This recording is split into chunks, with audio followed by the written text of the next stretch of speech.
네, 돈이 되는 뉴스 시작합니다. 한국투자증권 이프렌드예요. 김민진 차장과 함께합니다. 안녕하세요. 안녕하세요. 예, 2차 전지가 안녕하진 않은데 하나하나 좀 보겠습니다. 반토막난 2차 전지주 여전히 비싸다. 라는 제목인데 증권가에서는 옥석 가리기가 필요하다 이런 이야기를 하고 있습니다. 사실은 이제 펀더멘탈적인 분석도 여러 가지 다각도로 해야 하겠지만 지금 시장에서 빼놓을 수 없는 키포인트가 수급이기 때문에 수급적인 부분에 영향을 미칠 만한 부분 정리해 보겠습니다. 어제 개장 전에 당잠사에서도 그리고 이 시간에도 키움증권 사태에 대해서 자세히 좀 체크해 드렸습니다. 키움증권만의 이제 문제가 아니라 키움증권이 영풍재질 관련해서 그 손실분을 입을 텐데 지금 그 부분만 놓고 빼서 이제 볼만한 부분이 아니라 그걸 추가적으로 다른 피해를 방지하기 위해서 대응을 했었던 미수거래 차단 15개 종목에 대한 부분을 좀 들여다볼 필요는 있습니다. 반대 매매 관련해서 이제 출회 가능성이 높기 때문인데 여기서 이제 공개한 15개 종목입니다. 근데 이것만 지금 회피 매물이 나오는 건 아니고 다른 종목도 지금 반대 매매나 신용에 대한 물량이 나중에 문제가 될 수 있어라는 이제 회피 매물도 전방위적으로 확산되고 있는 분위기입니다. 이런 것들은 어떻게 정리하고 계세요? 네, 우선 이제 뭐 영풍재지 사태, 뭐 이 부분에 따른 키움증권의 손실액 자체는 사실 뭐 증권사들의 보고서를 통해서 나왔지만은 뭐 한 번 한가에는 손실액이 없을 것이다. 그렇죠. 뭐 2번, 3번 이렇게 분석해 놓은 자료가 있기 때문에 이걸 보시면 될 것 같고요.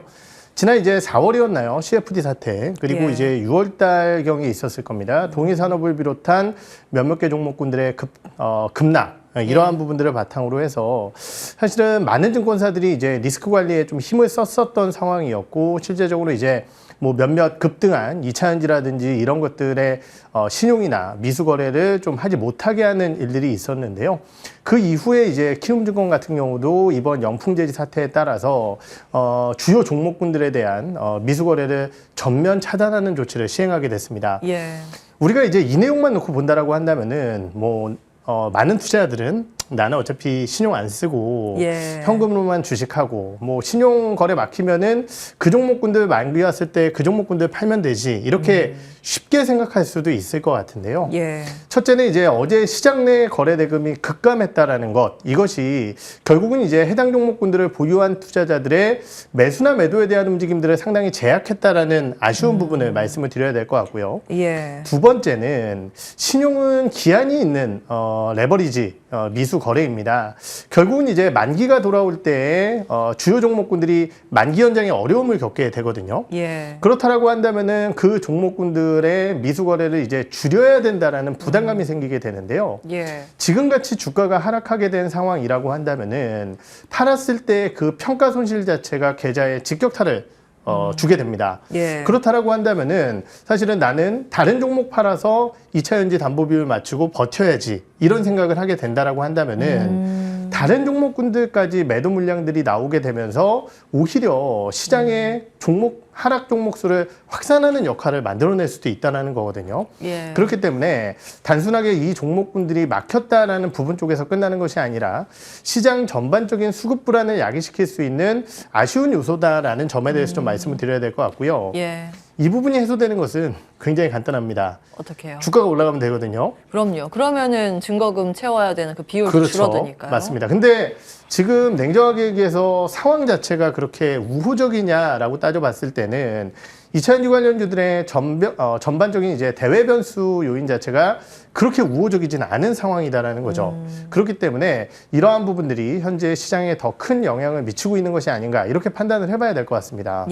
반대 매매 출회에 대한 우려감은 지금 시장이 더 빠질까봐 그러면 증거금 채워야 되는 부분이 좀 더 빨리 도래하기 때문에 그에 대한 우려감입니다. 시장 전체적으로 압박 요인이기도 하고 이들 종목은 만기가 돌아올 때마다 이제 증거금을 채워 넣어야 하는 그런 사태에 직면해 있고 그 증거금을 채우기 위해서 다른 종목을 파는 그런 작업 속에서 다른 종목까지 이제 전방위적으로 악재에 노출이 되고 있는 현재 구간이라고 정리를 해주셨습니다. 그러면 시장이 좀 반등을 해줘야 되는데 반등 가능성은 얼마나 좀 보고 계세요? 뭐 변수 같은 게. 사실 이제 있을까요? 저는 뭐 항상 말씀드렸듯이 채권금리가 가장 중요하다고 말씀을 드렸고, 채권금리. 예. 오늘 아침에 반영된 미증시가 왜 반등이 나왔을까 생각을 해보면 결국은 이제 채권 금리. 관련 이슈가 컸다고 생각을 합니다. 예. 사실은 나스닥만 반등했어요. 그렇죠. 근데 이러한 부분들이 사실은 연속성을 가진다라는 점보다는 예. 사실은 이제 센티멘트적인 측면에서 움직였다라고 볼 수 있을 것 같거든요. 그러면 이제 채권금리를 올려놨던 요인들이 뭔가를 생각을 해보면은 예. 결국은 이제 미국의 국채 발행 수급 부담 그리고 예산 관련된 이슈 거기에 이제 중동 관련된 리스크 불안들 이런 것들이 이제 모두 다 좀 작용을 하고 있는 게 아닌가라는 판단이 듭니다. 11월 초부터 이제 이러한 요인들이 해결될 수 있을지 모르겠지만 변곡점을 만들어낼 몇몇 가지 변수들이 있습니다.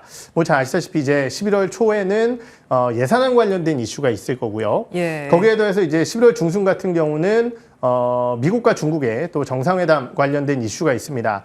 예. 이러한 부분 쪽에서 과연 리스크를 얼마나 줄여줄 수 있을지를 한번 살펴봐야 될 것 같고 꼭 그것이 아니더라도 연말에 있을 또 다양한 지표 발표들을 통해서 미국의 이제 경기가 생각보다는 이제 좀 둔화되고 있다라는 이슈들 이러한 예. 부분들이 나오게 된다라고 한다면은 채권금리의 부담감은 좀 떨어질 수가 있다라는 판단이고요. 예. 그렇기 때문에 당장 지금 시장의 분위기 자체가 확 돌아설 것이다라고 말씀드리기에는 어렵겠지만은 밸류에이션 상으로의 저가 매력도는 있는 구간이다라고 다시 한번 말씀을 드리겠고요. 예. 거기에 대해서 아까 말씀드렸던 이러한 요소들의 지표들이 채권금리를 좀 안정화시켜 주게 된다라고 한다면은 시장의 분위기는 좀 돌아설 수 있지 않을까 이렇게 판단을 하고 있습니다.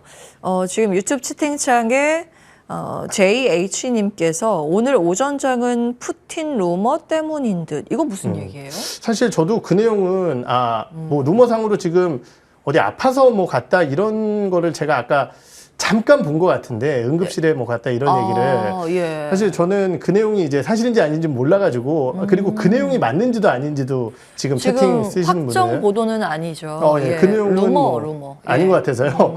그 영향보다는 뭐 저는 예. 이제 수급적인 영향이 더 크지 않나 이렇게 생각을 하고 있습니다. 이런 수급 상황, 반등의 실마리라고 하면 미 국채 금리의 안정.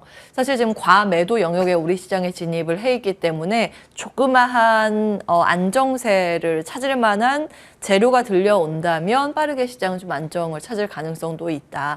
그러면 여기에 있는 종목 가운데 투자 포인트를 좀 그래도 거리두기가 필요한 종목, 그리고 놓쳐서는 안 될 종목, 저가 매수 가능한 종목 이렇게 세 분류로 좀 나눠주신다면요. 네, 우선 그래도 2차전지 중에서 그나마 이제 안정성이 있는 것은 뭐 포스코 그룹주들이 아닐까라는 판단이 듭니다. 포스코 그룹주. 그렇죠. 예. 반등이 나온다라고 했을 때 가장 안정적인 선택지가 되지 않을까라는 생각이 들어서 저는 뭐 포스코 홀딩스나 포스코 퓨처엠 등이 결국은 이제 좀 승자가 되지 않을까 이렇게 생각을 하고 있는 입장이고요. 예. 사실은 뭐 손을 떼야 된다 이런 종목군들을 하나 선택하기에는 좀 어려울 것 같다는 생각이 들어요. 예. 그래서 그렇게만 좀 말씀을 드리겠습니다. 포스코 그룹주 전반적으로 오늘 좀 많이 밀리고 네. 있는데 그 괜찮은 종목으로 본다면 어떤 종목으로 네, 보시는 건가요? 결국은 이제 뭐 다양한 지금 정치, 특히 이제 최근 2차전지 하락은 제가 보기에는 이제 미정치적인 리스크 요인이죠. 결국 이제 예산안의 불안, 미국의 예산이 급격하게 줄어들 때 과연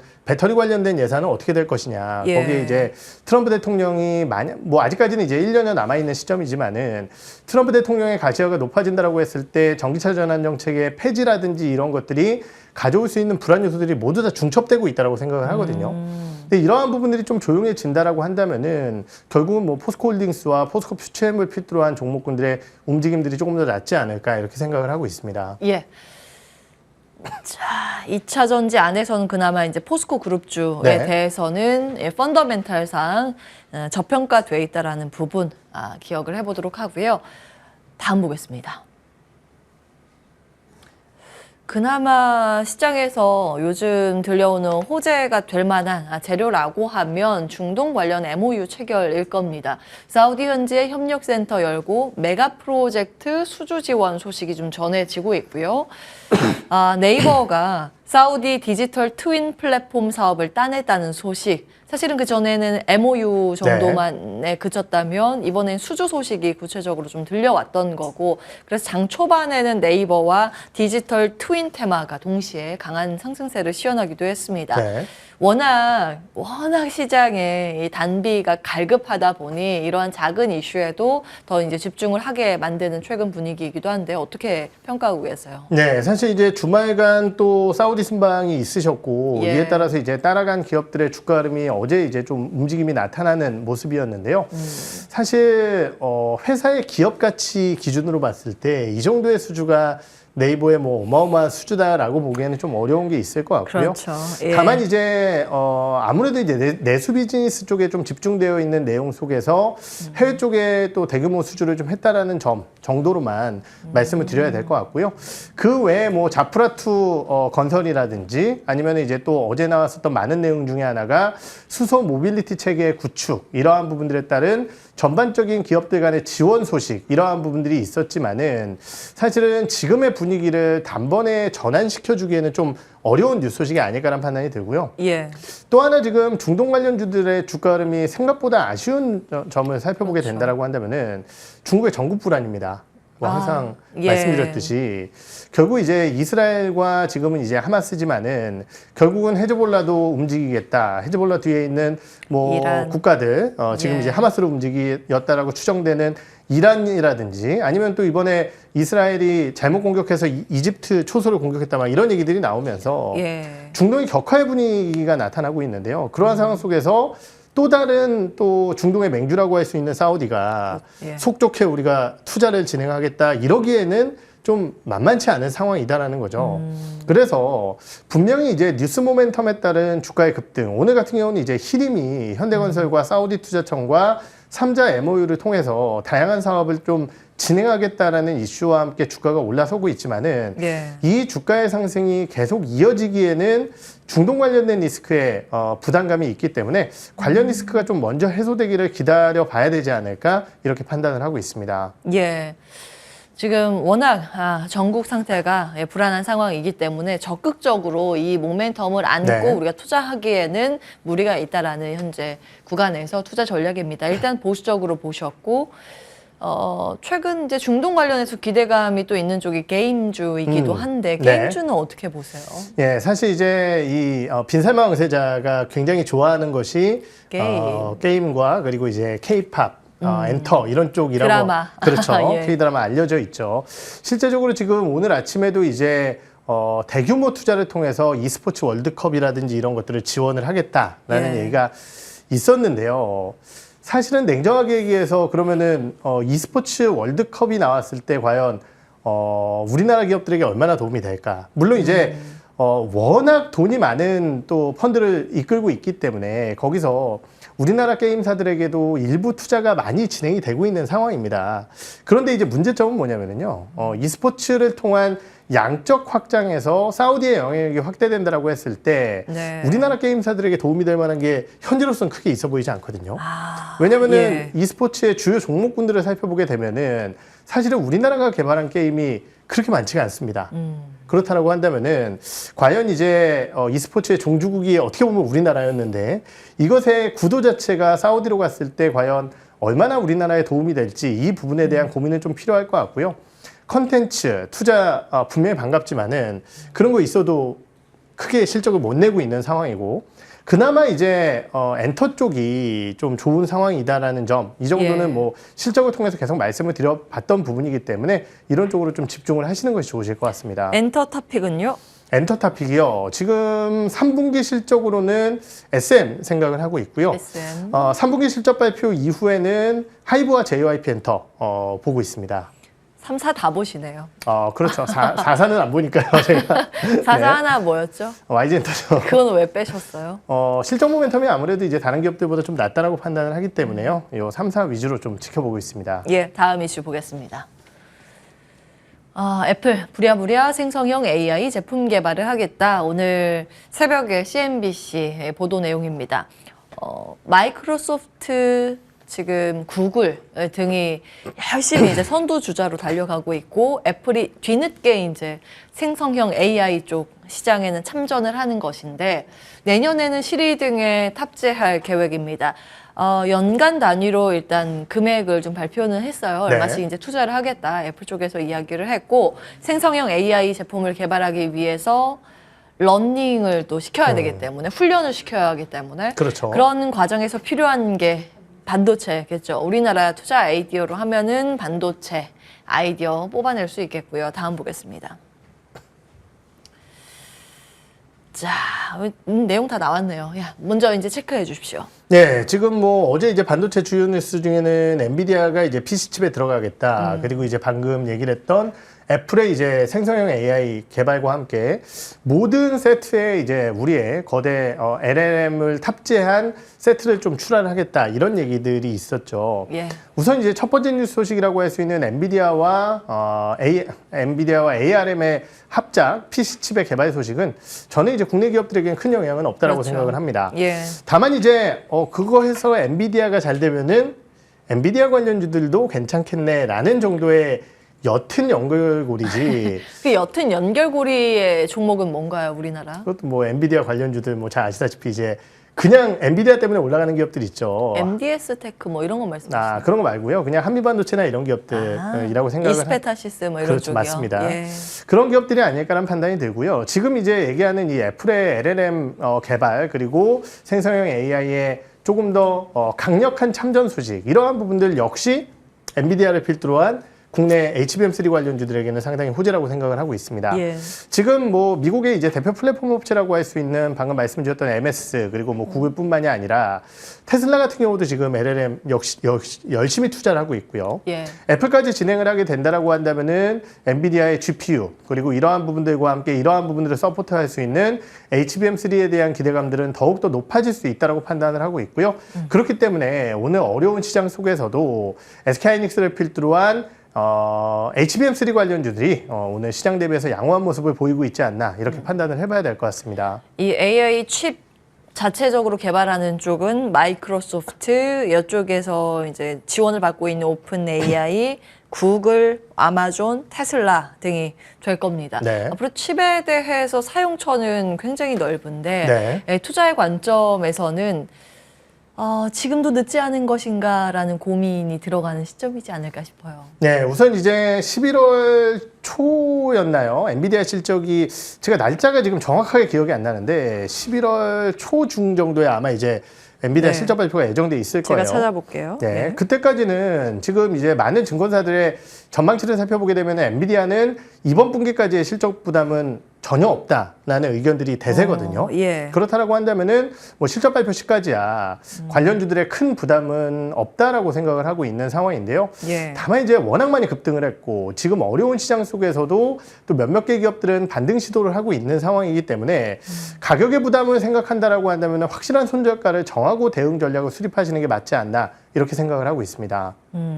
이제 가이던스에서 코멘트도 궁금하고 네. 중국 규제했던 것에 대한 여파에 대해서 월가의 시각도 분분한 상황이라서 이제 엔비디아 직접 투자하시는 분들은 그럼 그 전까지만 대응을 하자라는 말씀이세요?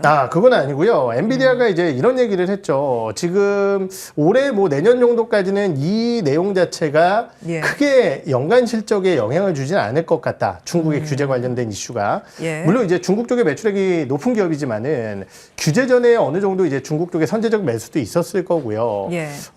그렇다라고 한다면은 사실 이 내용 자체는 시장에 이미 상당 부분 알려져 있는 요소라고 판단을 했을 때 뭐 중국 관련된 이슈가 엔비디아의 주가를 더 이상 크게 짓누르지는 않을 것 같다 이렇게 말씀을 드려야 될 것 같습니다. 예. 엔비디아 실적 발표일 찾기가 어렵네요. 저도 이제 11월이라고만 좀 기억을 하고 구체적인 일정은 알면 좋은데. 예. 이제 들어오면 저희가 이제 또 찾게 되면 그때 다시 한번 안내해 드리도록 하겠습니다. 자, 일단 엔비디아도 긍정적으로 보셨고 우리나라 뭐 한미반도체 이쪽은 수급이 조금 반대매매에 대한 우려감도 있어서 어떻게 대응하면 좋을까요? 네, 결국은 뭐 관련주들이 지금 시장에서 또 워낙 강합니다. 뭐 한미반도체라든지 이오테크닉스, 뭐 항상 말씀드렸던 HPSP 이런 기업들 경고하니까요. 아까도 말씀드렸던 그 투자 전략 참고하시면서 대응을 하시면 좋으실 것 같습니다. 예, 오늘은 반도체 여기까지 하겠습니다. 한국투자증권 이프랜드에어 김민진 차장과 함께했습니다. 고맙습니다. 네.